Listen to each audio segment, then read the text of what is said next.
Thanks.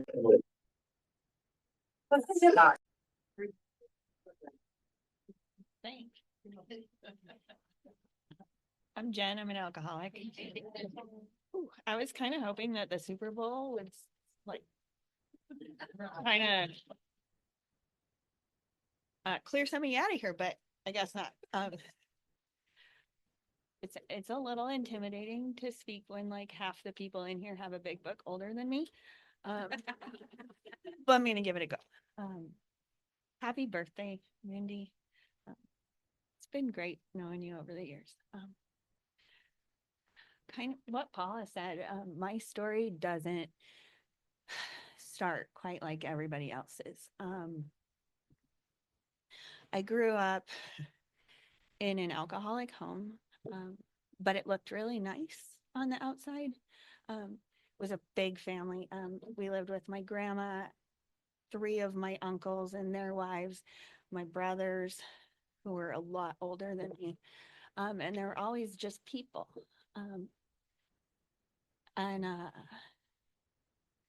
was a quiet kid. I had quiet life activities. I read books. I spent most of my time swimming, that kind of stuff. And then my grandma passed away. And my brothers turned 18 and moved halfway around the world. And everybody kind of, my parents' alcoholism kind of weeded everyone out of the house. So pretty soon it was just me and them, and it was ugly. And my dad found sobriety when I was probably 11. And my mom was so angry because AA took up so much of his life, and he'd given up so much of our family to drink. Why shouldn't he, now that he's sober, be around? And they had a really nasty, brutal divorce. And that's when I went from this like quiet, put together kid to just an angry hell beast. I was like 4 feet tall and 60 pounds, and I would like walk up to the school bully and stand eye to belly button with them and start talking shit. And I kept getting arrested for assault. And I was just angry all of the time, but I wasn't going to drink because I wasn't going to do things like the rest of my family. And so instead, I fought and fought and fought until I was expelled from the public school system. And my parents had to put me in this school that was like an old warehouse with security cameras everywhere, with all the other kids who had been kicked out of the public school system. And so there I got to learn about sex and drugs and rock and roll. But there was still no drinking. But I hung out with everybody who drank. Those were my people. I knew it from an early age. They were just my people. I just wasn't going to be quite like them. And eventually I got in some trouble, like big trouble. And the court gave my parents a choice. They were like, hey, I can send her to juvie, but she's a 60-pound white girl and it'll be South Central, and I don't think it's going to go well. And so my parents did what they had done with my brothers, and they sent me to live somewhere else. And by this point, it was like tradition in my family. Like my oldest brother, when he was like 14, they sent him to the Dominican Republic. They sent my other brother to somewhere else, cool, Hawaii maybe. And they sent me to Montana.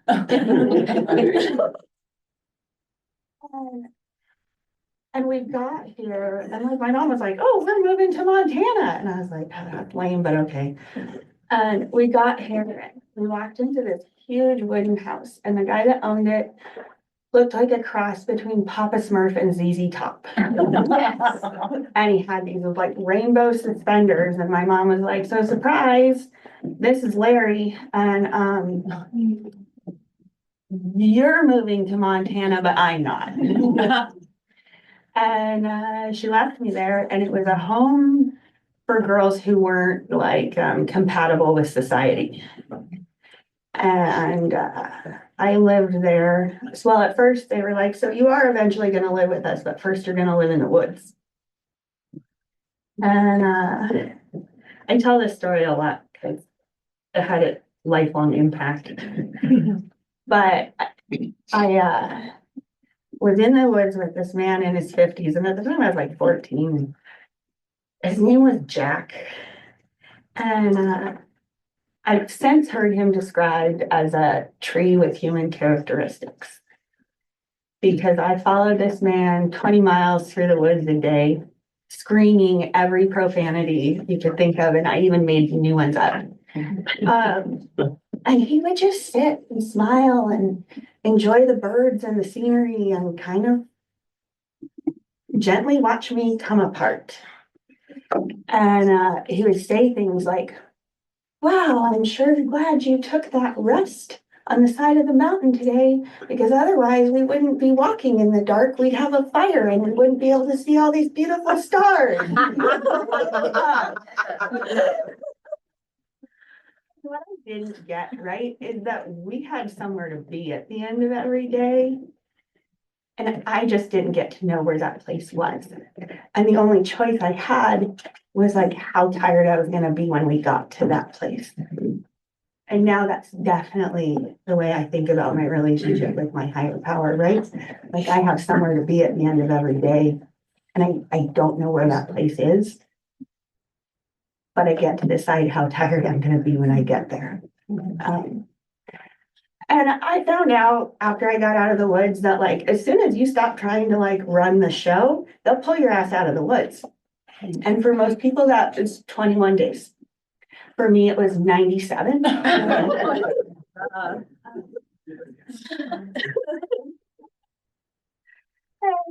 think when I was in public school and we were heavily monitored and it was rough. I had moved from Long Beach, California to Knoxon. I don't know if any of you are familiar with that. 200 kids in the school, kindergarten through 12th grade. And I met a boy.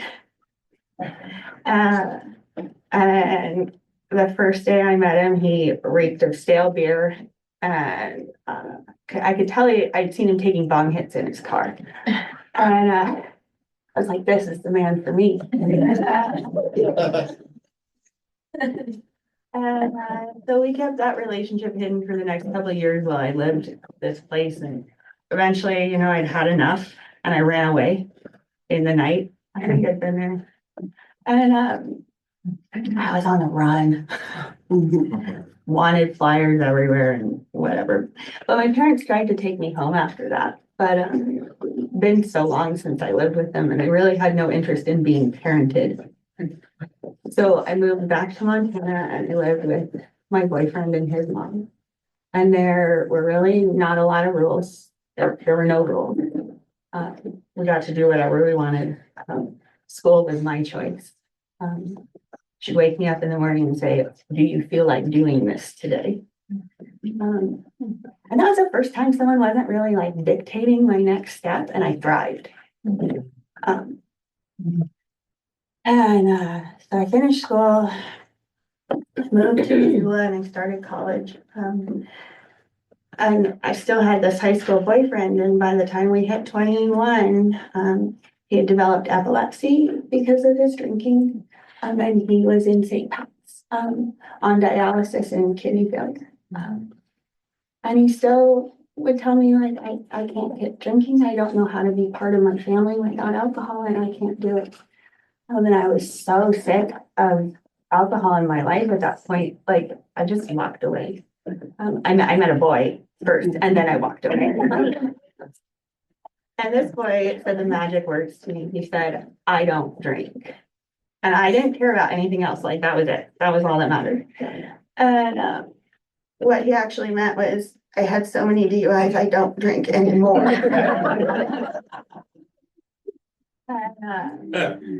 So we quick hurried up and moved in together, because that's what we do, right? My father told me once that like, um, how do you know when two alcoholics get into a relationship? There's a U-Haul in the driveway. We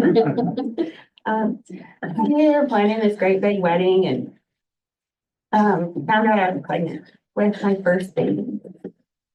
So we bought a bunch of properties, started building a house. We were living the dream life, right? And then he started drinking. And between me getting pregnant with that first baby and me having him, he racked up 3 DUIs and we became, I brought that baby home to a tent on our property. I was 24 years old with a 5-pound baby living in a tent. And the drinking, and there was a pregnant mistress in there at one point, but I was in love, right? And I didn't know what to do. And anyways, I had 2 more babies in the next 5 years. The house got done-ish, but life was bad. It was abusive and soul crushing and everything that alcoholism is, but I wasn't on the drinking side. And then, and the kids got to grow up with a lot of Al-Anon, because in there I found Al-Anon. But in my soul, I'm an alcoholic, right? I just had never picked up a drink. The day that the school sent Child Protective Services to my house is the day that I was packing my car to leave. I had $20 in my pocket, and each of us had the kids and I had a duffel bag, and that was enough. I just couldn't live that way anymore.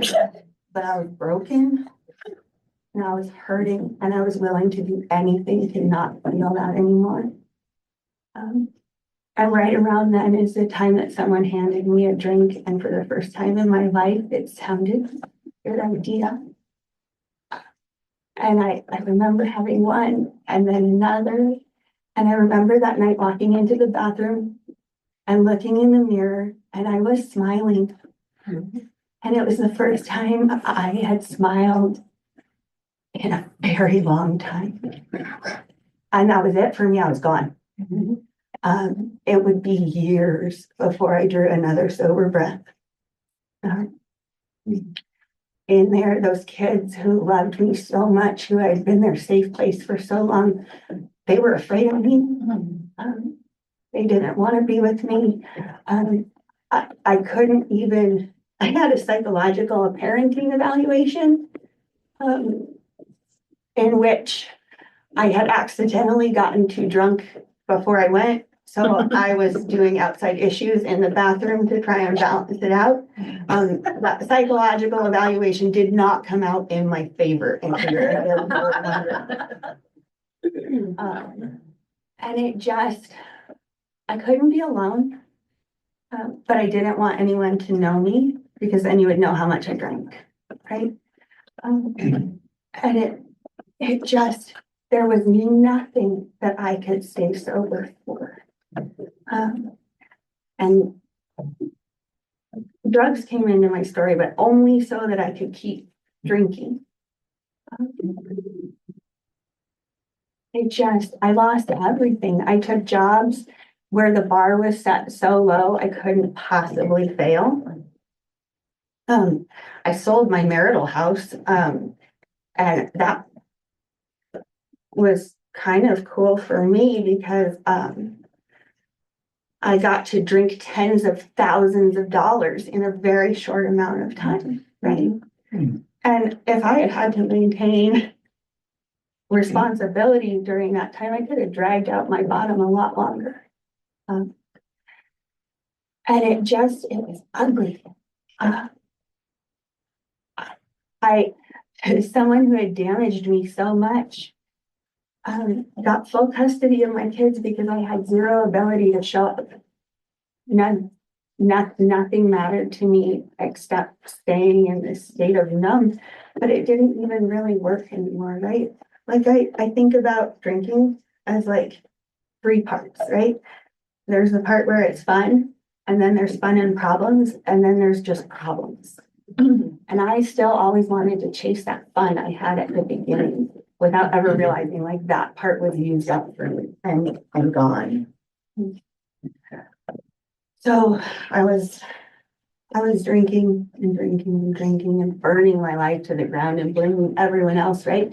Because everybody else was an alcoholic, not me.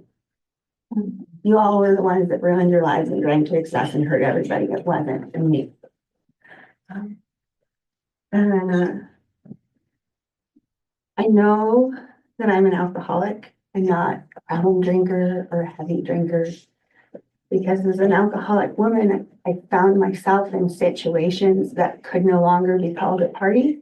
That would have been enough to make a problem drinker or a heavy drinker stop or moderate. And I could do neither one of those things. All of those things that were just part of my life, right? It was normal. As soon as I started drinking, I got a home bar. And I moved 2 blocks away from it. So that I could be there all day.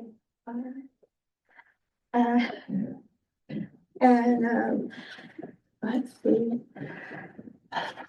And eventually there was this night and I had been partying super hard for 4 days in a row, 5 maybe more.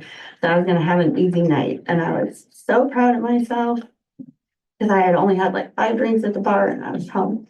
I was in bed and a friend of mine woke me up standing over me with like full bottle of whiskey in this little white bag. And she was like, come on. And of course, like, what else do you do, right? Besides get up.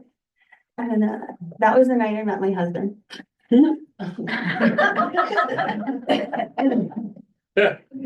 He showed up at my house with some White Claws. And I was half a bottle of whiskey deep, and I thought, oh, it's so cute. And it was the first person in years that had come into my space that I wanted to stay. But holy shit, I had been accountable to no one for years.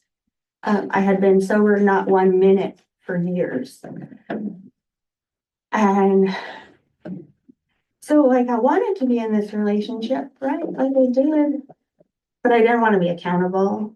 I didn't, like all the love was there, right? But none of the tools to love each other the right way.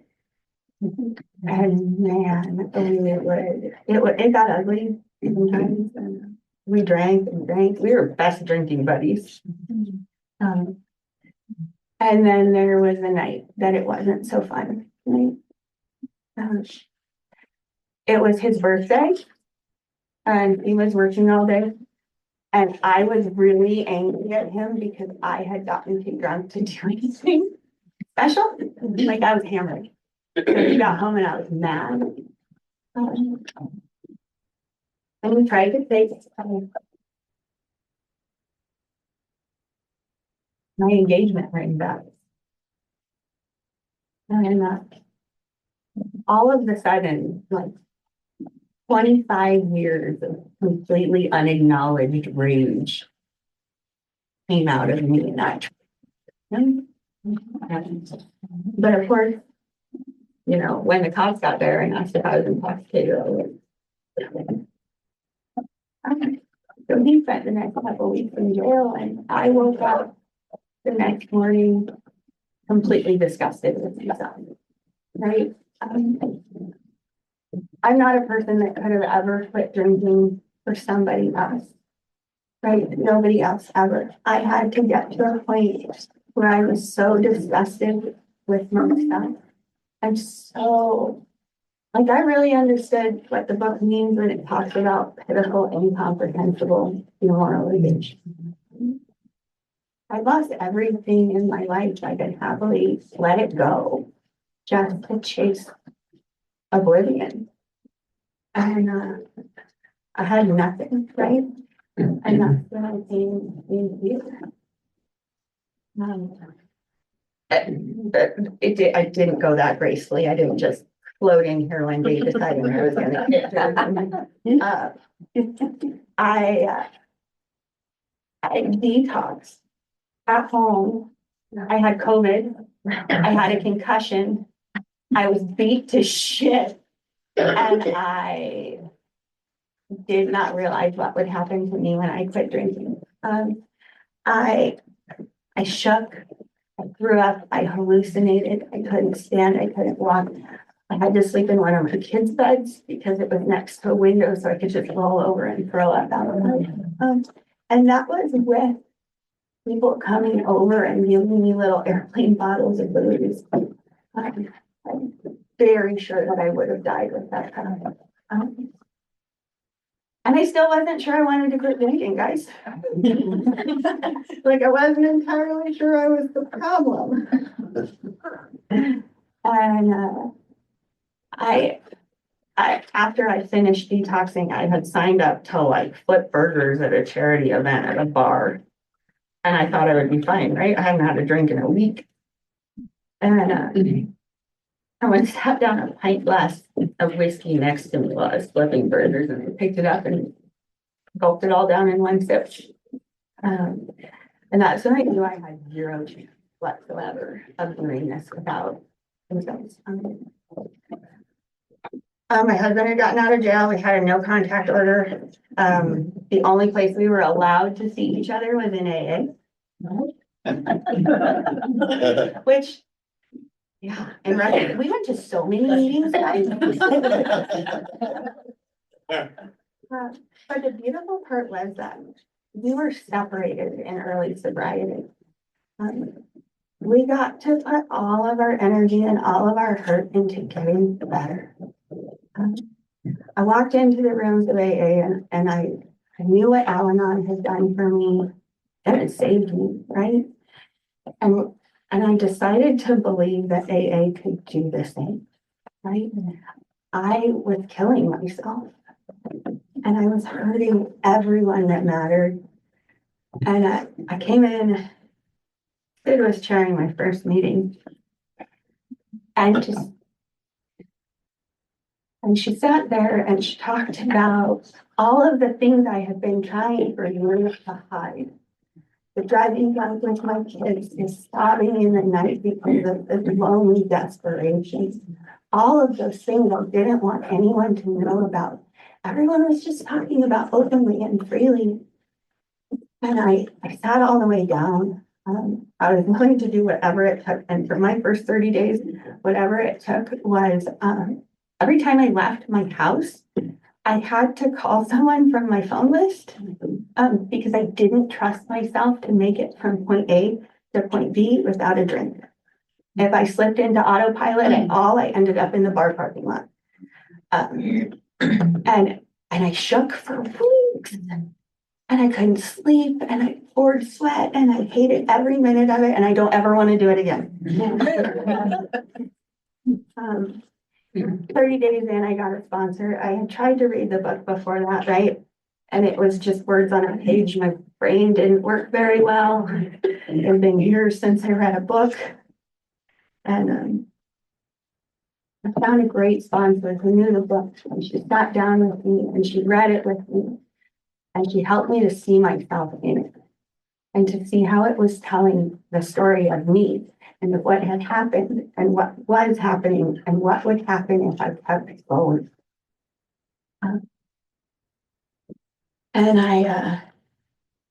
So for me, the steps work like 1 through 3 is where I get right with God. 4 through 7 is where we get right with ourselves. 8 and 9 are when we get right with others.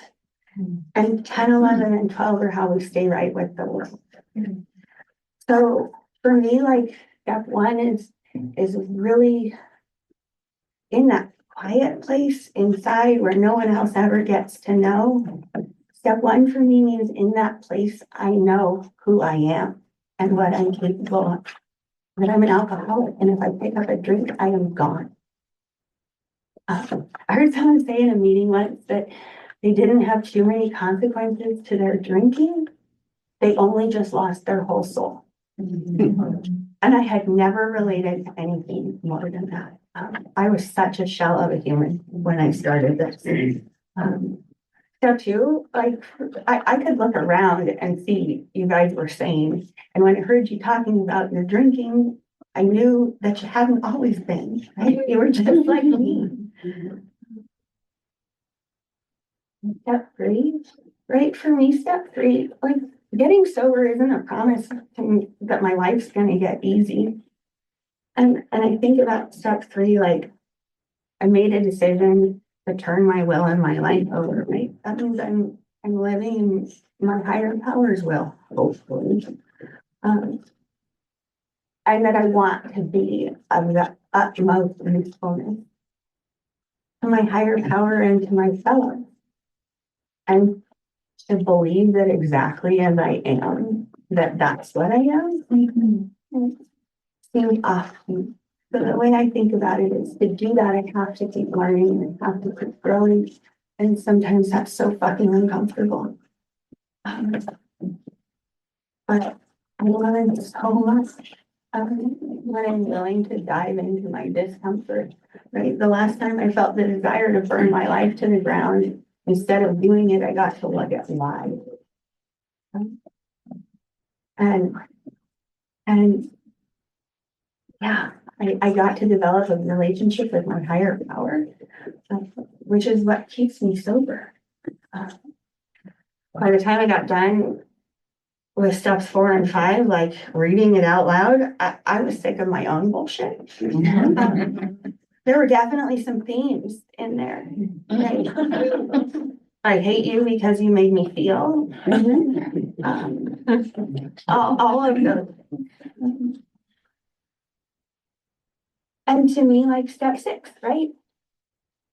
And step 7, I remember making a list of my character defects and bringing it to my sponsor and her chuckling and saying, get a pencil. I'm not, that list got a lot longer. And the way that I handle that is I go through and I think about what the opposite of my character defects are. And I pray for help with that, to become that person, the person who's generous and kind and loving and understanding. Because that's what I want. I don't want to live, my sponsor is big on making me look up things. And the definition of remove is actually to provide distance, right? So I'm asking my higher power to provide me distance from my character defects. They're not gone. I just have a choice about picking them up and using them, right? I have a daily reprieve based on my spiritual fitness.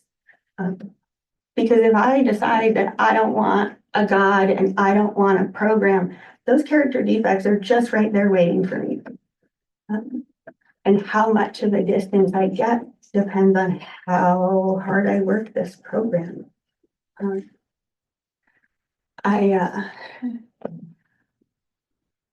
When it came to making amends, that was fun.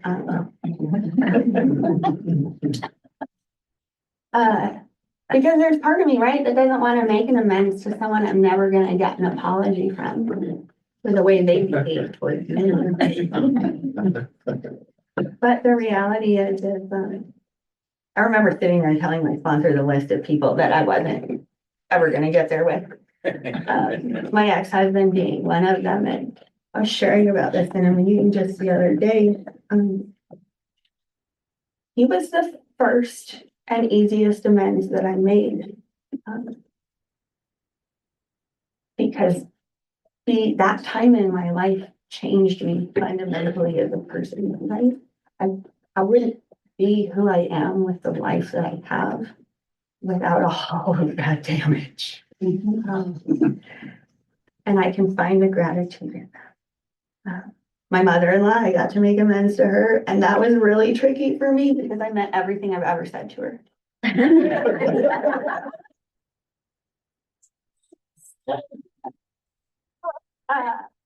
It took me 3 years to make that amends. And what I settled on was that the way I treated her, I was judgmental and self-righteous and unkind. And I could apologize for those things, I could make amends, because that is not how I want to be. Doesn't make the things I said any less true, but I get to grow that relationship. And in this process, my kids that don't talk to me live with me now. Their lives fell apart, but they came home. And I get, and raising them while having a program feels like one of the greatest privileges of my life. I get to be this adult where when they're scared and they're unsure and they don't know what to do, they ask and they're not afraid and they don't hide things. And it's really weird and crazy. But all of the things that I lost and gave up have come back to me. I got 3 months sober. I got a job in an addiction treatment facility. And I still work there. And it is so good for me. Because every day I get to be reminded of that pain. I had someone Thursday morning, 8 a.m. sitting in my chair with a positive breathalyzer of 0.4. And she was functional, and I knew that I was looking at me. And she sat and she was crying because she knew she was killing herself. And she was so scared because she couldn't stop. And I get to see that every day. Because I can't lose sight of that. So I know how hard I worked to get sober, and that I feel like no matter what life gives to me, it's easier to stay the same.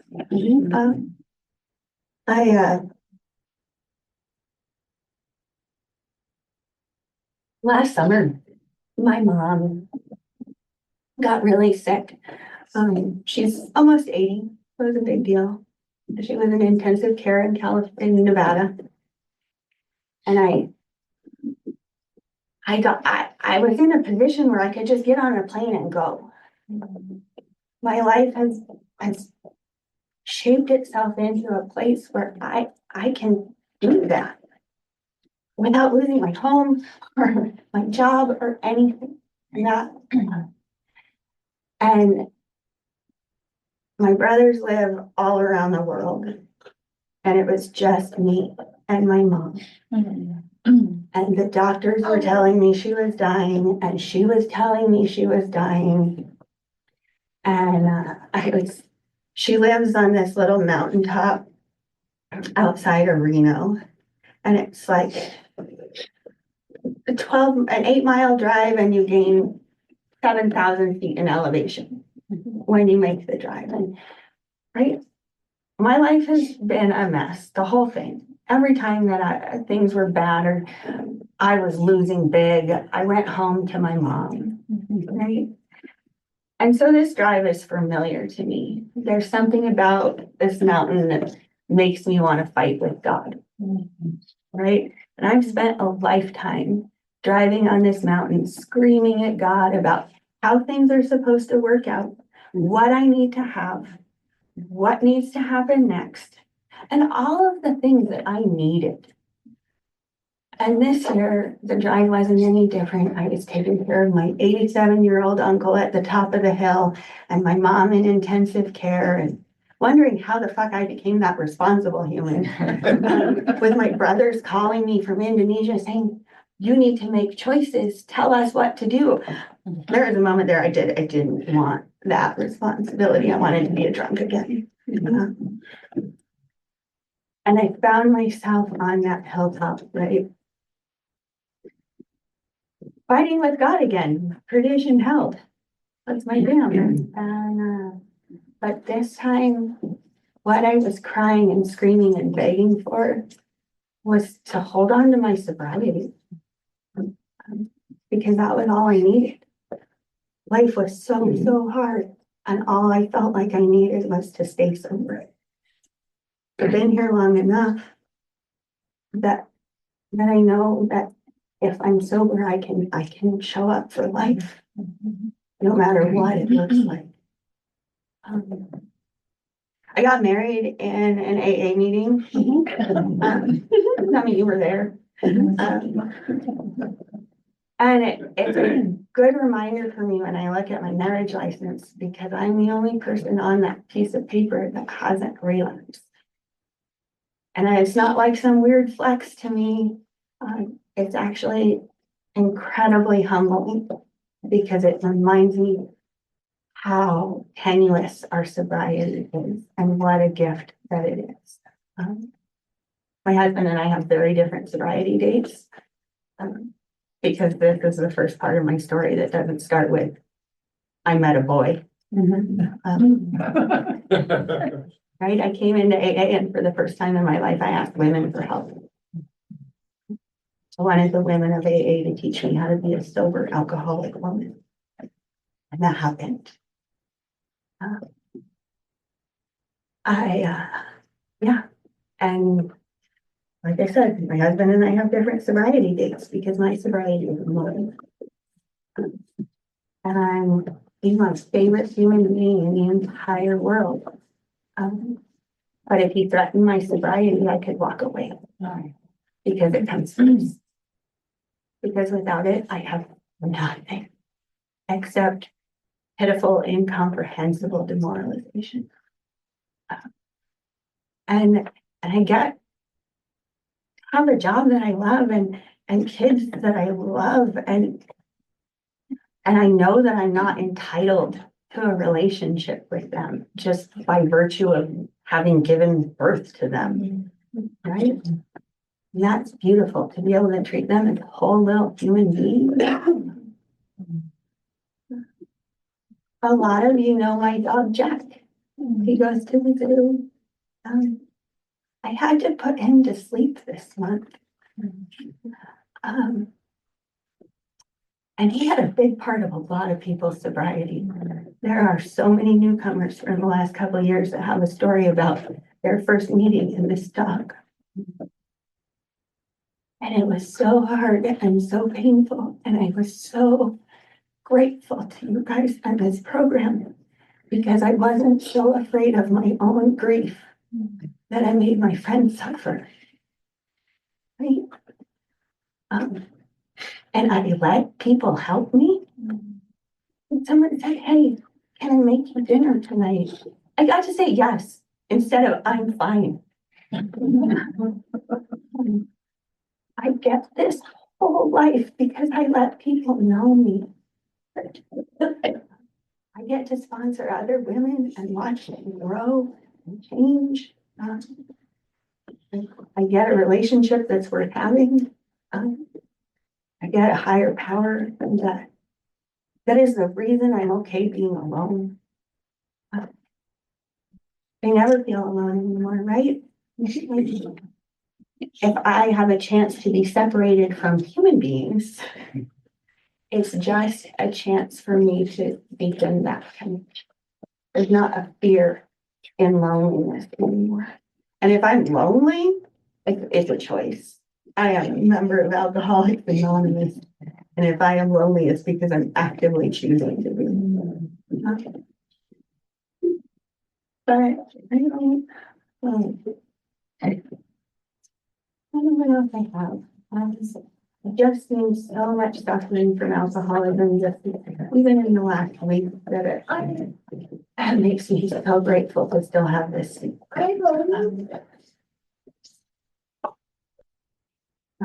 Yeah, I think that's all I have.